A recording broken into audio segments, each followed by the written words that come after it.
والصلاة والسلام على سيد الأنبياء والمرسلين وعلى آله وأصحابه أجمعين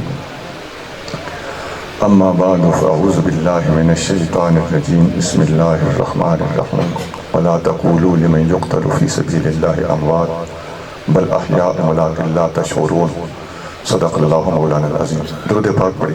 اللہم صلی علی سیدنا و مولانا محمد وعلی آل سیدنا و مولانا محمد وبارک وسلم۔ الصلاة والسلام علیک یا سیدی یا رسول اللہ وعلی آلک و اصحابک یا سیدی یا حبیب اللہ۔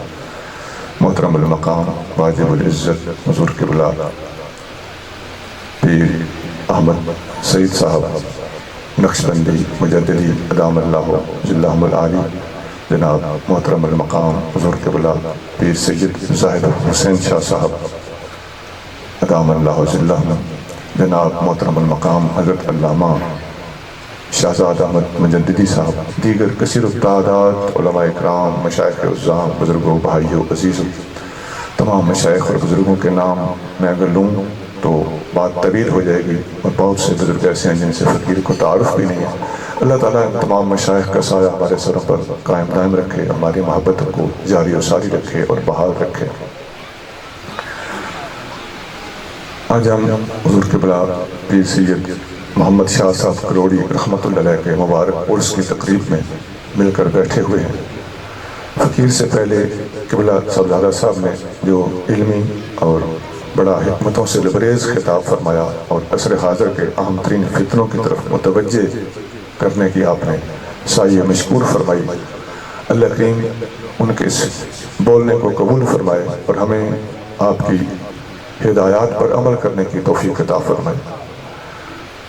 پچھلی دفعہ بھی جب میں حاضر ہوا تو پیر سید زاہد حسین شاہ صاحب کے صاحبزادہ والا شان شہید رحمۃ اللہ علیہ کے حوالے سے کچھ باتیں فقیر کے ذمہ طرز محسوس ہو رہی ہیں، اور آج محرم شریف کا مہینہ بھی جاری ہے۔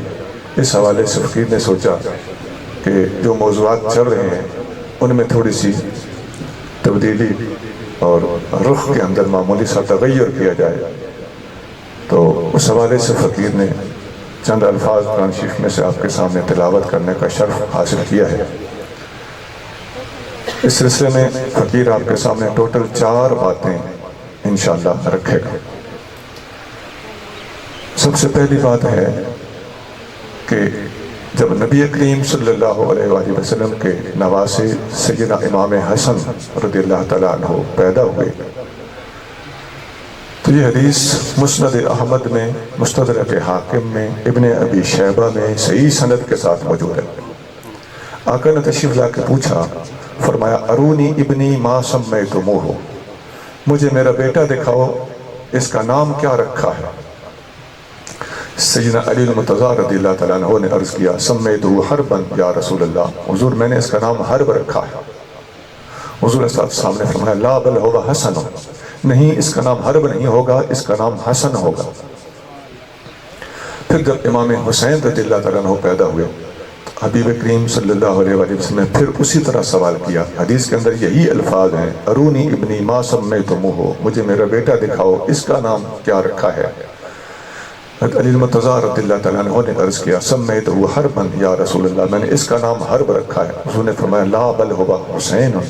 جب تیسرے شہزادے حضرت محسن پیدا ہوئے تو اس وقت بھی یہی گفتگو ہوئی۔ نبی پاک علیہ الصلوۃ والسلام نے فرمایا لا بل ہوا محسن، نہیں اس کا نام محسن ہوگا۔ یہ 3 شہزادوں کے نام حسن، حسین اور محسن نبی کریم صلی اللہ علیہ وسلم نے خود رکھے، اور آخری شہزادے کے ولادت اور نام رکھنے کے موقع پر سرکار نے فرمایا میں نے یہ تینوں نام حضرت ہارون علیہ السلام کے بیٹوں کے ناموں پر رکھے ہیں۔ ہارون علیہ السلام کے بیٹوں میں سے ایک کا نام شبر، دوسرے کا نام شبیر اور تیسرے کا نام مشبر ہے۔ تو حضور نے فرمایا میں نے ان کا ہم معنی نام حسن، حسین اور محسن اپنے نواسوں کے رکھے ہیں۔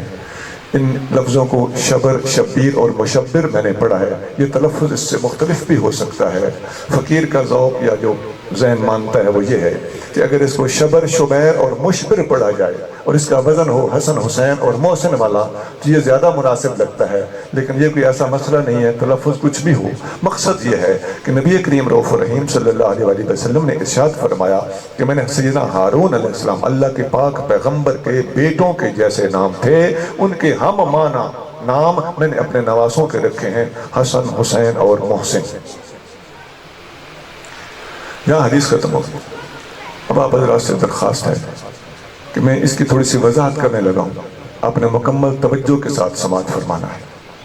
پہلی بات تو یہ ہے کہ ہم عام طور پر سیدنا امام حسین رضی اللہ تعالیٰ کا ذکر لوگوں سے سنتے رہتے ہیں اور خود بھی کرتے رہتے ہیں، اسی شد و مد کے ساتھ امام حسن رضی اللہ تعالیٰ کا ذکر خیر کیوں نہیں ہوتا؟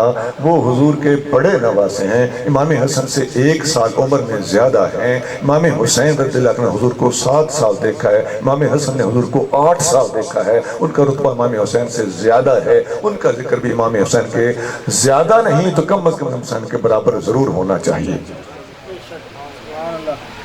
اس کا پس منظر کیا ہے؟ ان کا ذکر کیوں نہیں کیا جاتا؟ اندر کی کچھ ذکر کرنے والے لوگوں کے اندر کچھ بیماریاں ہیں، اور یہ جو میں نے تیسرے نواسے کا نام لیا، ان کا نام تو بے شمار لوگوں کو آتا ہی نہیں کہ یہ بھی نواسہ رسول ہیں، اور یہ 3 یا 4 ماہ کے ہو کر دنیا سے رخصت ہوئے۔ ان کے نام کے اوپر میں زیادہ زور اس لیے دے رہا ہوں کہ یہ وہ ہستی ہیں جن کے بارے میں کچھ لوگوں نے پروپیگنڈا کیا ہوا ہے کہ فاروق اعظم نے دروازہ مارا اور سیدھا زہرا پاک کا نقصان ہو گیا، معاذ اللہ ثم معاذ اللہ۔ ہم اس بات کی تشریح کرتے ہوئے بھی خدا کا خوف کھا جاتے ہیں اور ادب دامن گیر ہو جاتا ہے۔ افسوس ان لوگوں پر جنہوں نے یہ جھوٹ گھڑا ہے، لیکن اس کے باوجود ہم واضح کر دینا چاہتے ہیں کہ وہ جھوٹ اس حدیث کی روشنی میں صاف چٹا سفید خطرناک جھوٹ ثابت ہو گیا، اور واضح جھوٹ ثابت ہو گیا کہ یہ شہزادی تو الحمدللہ صحیح سلامت پیدا ہوئے، 3 یا 4 ماہ کے ہو کر دنیا سے رخصت ہوئے، اور ان کا کتاب نام صحابہ کرام کے احوال کی کتابوں میں سر عام دستیاب ہے۔ سبحان اللہ۔ اس شہزادے کا وجود اور ان کو جاننا اور ان کو ماننا اور ان کی وضاحتیں کرنا فاروق اعظم کی ہستی کے اوپر ڈالے گئے ایک جھوٹے الزام کو کلیئر کرنے کے لیے بہت بنیادی حیثیت رکھتا ہے۔ یہ بات ہمیں اچھی طرح یاد ہو جانی چاہیے۔ سبحان اللہ۔ اسی حدیث پر تھوڑا اور ہم نے غور کرنا ہے۔ آپ نے دیکھا کہ جب حرب نام تجویز کیا گیا تو نبی کریم رؤوف الرحیم صلی اللہ علیہ وسلم نے اس نام کو ہر بار تبدیل کیا۔ پتہ چلتا ہے کہ جو نام آقا کو نامناسب لگتا تھا اسے آقا تبدیل کر دیتے تھے۔ 3 بار ایک ہی نام کو آپ نے تبدیل کیا۔ ان ناموں کے علاوہ بہت سے صحابہ کرام اور صحابیات کے نام کتابوں میں ملتے ہیں جن کے نام نبی کریم صلی اللہ علیہ وسلم نے تبدیل فرمائے۔ اس سے پتہ چلتا ہے کہ آقا صلی اللہ علیہ وسلم کو جو نام پسند ہوتا تھا اسے آپ بحال رکھتے تھے، جو نام پسند نہیں ہوتا تھا اسے آپ تبدیل فرما دیتے تھے۔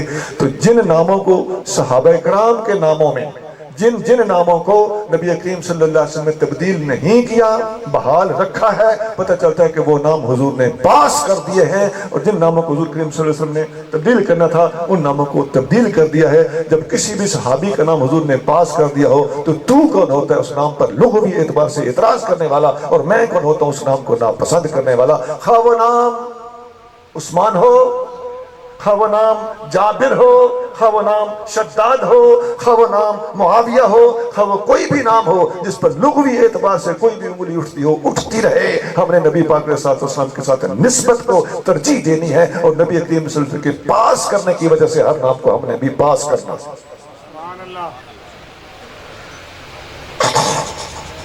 میں نے کچھ نام تو سنا دیے اور آپ سمجھدار لوگ ہیں، پڑھے لکھے لوگ ہیں، اشارے سمجھ گئے ہوں گے۔ ایک معاویہ نہیں، معاویہ بن معاویہ بھی ایک صحابی ہیں۔ تو یہ سارے کے سارے نام اگر آپ ان کی فہرست دیکھیں تو ان کے لغوی طور پر معنی آپ کو بڑے عجیب نظر آئیں گے۔